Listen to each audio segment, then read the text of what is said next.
Maria Dismondy. I'm a children's book author, and I am starting a new video blog post series. So each week I will be posting this video on my blog, Be the Difference. This series is going to be appropriate for both parents and teachers, anyone who works with children, because it's going to be empowering caregivers to be the difference, which is the title of my blog, be the difference in the lives of the children that they work with. I'm going to be sharing different tips that help me to make a difference in the lives of the children that I work with. So these tips may work for you and they may not. This first video is going to be all about how I plan our family's summer. And I should start by saying that I know and I recognize and acknowledge that all families are different, and that some parents are either single parents or full-time working parents, and that their summer might look different. I am at home with my children in the summer. I work part-time, but I usually work in the afternoons while they are having quiet and nap time. So for the most part, we're together throughout the summer.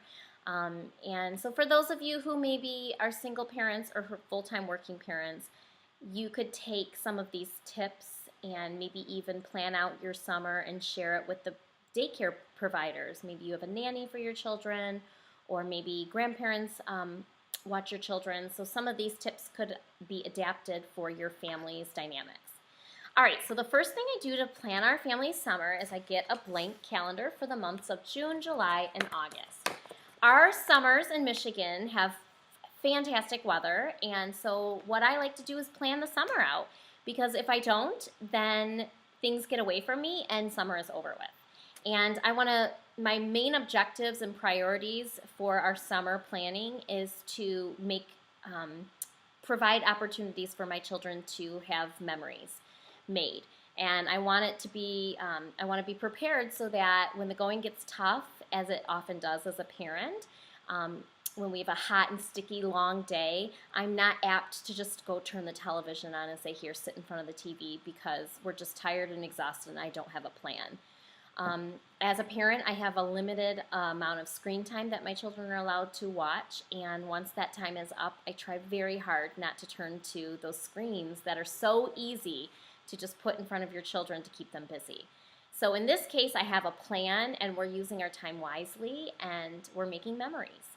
On the other hand, I should also note that I have these plans, and if we have a bad day and we don't get to the plan, no big deal. And I should also note that we also have a lot of downtime. I know how I feel when I am overscheduled, and I try my very best not to do that to my children. It's something that my husband and I both are very firm on, is not overscheduling our family and our children. So with that said, this is how we plan out our summer. Blank schedule, blank calendar, and I fill in anything that is a must. So if we're taking a family trip, which we don't in the summer, but I put that on the calendar. Here my daughter's going to be doing Safety Town for 2 weeks for 2 hours each morning, and so that is part of this summer calendar. The summer calendar lives in this little plastic sleeve. What I put in this plastic sleeve is I cut out activities or recipes that I'm going to be making this summer from magazines, and everything goes in that sleeve. Okay? The other thing I do is I go on Pinterest and I create a new board titled Summer 2014. Any craft, recipe, activity, song, or book that I want to read this summer is pinned in that board. So the next thing I do is for every single day, Monday through Friday, I put some type of a craft activity, one thing, maybe a recipe that we're going to do, and I write it down. So last summer, here is July, some of the things that I wrote were, paint with marshmallows and make tricks treat on a stick. That was the activity for that day. And do a letter walk, and glue and colored salt, and the zoo summer passport. Make that because we were going to the zoo the next day. So it might sound like a lot, but it's one activity or craft or recipe per day. And typically we do that early in the morning, like around 9 a.m., when we're just kind of getting started with our day before we leave to do stuff, or between the hours of 4 and 6 p.m., which are pretty tough for me personally as a parent. I'm tired, they're tired, we're hot, we're sticky, we've had a long day. I bust out the marshmallows and some paint and I say, let's paint with marshmallows. And I keep those memories being made. Okay, so the other thing that I do with this calendar is each week we have a different tip of the week. And the tip of the week is basically, last summer I focused on manners. So one week was hold the door open for others. And I reminded my children of that tip of the week throughout the week. Another one was keep a napkin on your lap. Don't reach at the table, ask others to pass things to you. Don't talk with food in your mouth. So I picked a manner each week to focus on, and throughout the day we'd remind each other of the tip of the week. I'm not real sure what the tip of the week is going to be this summer, but it's just something we want to focus on throughout the summer. All right, the next thing, if this sounds a little overwhelming to you, the whole calendar aspect, which I love because it's just a little something each day that I want to do. Another thing you can do, I saw this on Pinterest, and it will be in the links below. It's a little bit more simpler. But on Monday, this person said, make something Monday. They do a craft or a project. On Tuesday, it's called Time to Read Tuesday. They take a trip to the library. On Wednesday, it's What's Cooking Wednesday. They either bake or cook something. On Thursday, it's Be Thoughtful Thursday. They write letters, they make cookies, they do a service project. Something else I learned was to make Christmas crafts during the summer months. That way when the holidays, busy time of year comes around, you have these crafts already made from your children.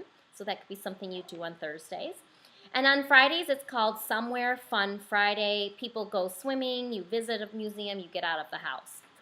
Again, last summer we were usually home every Friday because I wanted to make sure my kids were home one day of the week where we could just veg out, chill, relax, enjoy our house, play with our games, and not be on the go.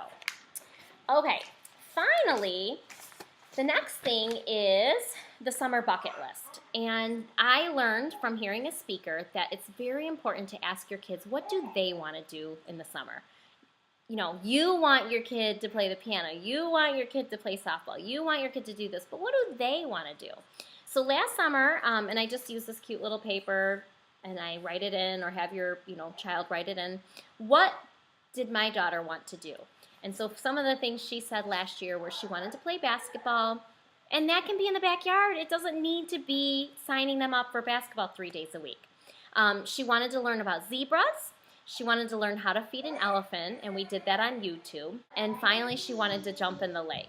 So those are just things that I put on our activities, things that she wanted to do, okay? And finally, I really liked this. This is called Summer Bingo. It's going to be available in the link below. This was on my refrigerator to motivate me when I was tired. I was pregnant last summer, and it was a very hot summer.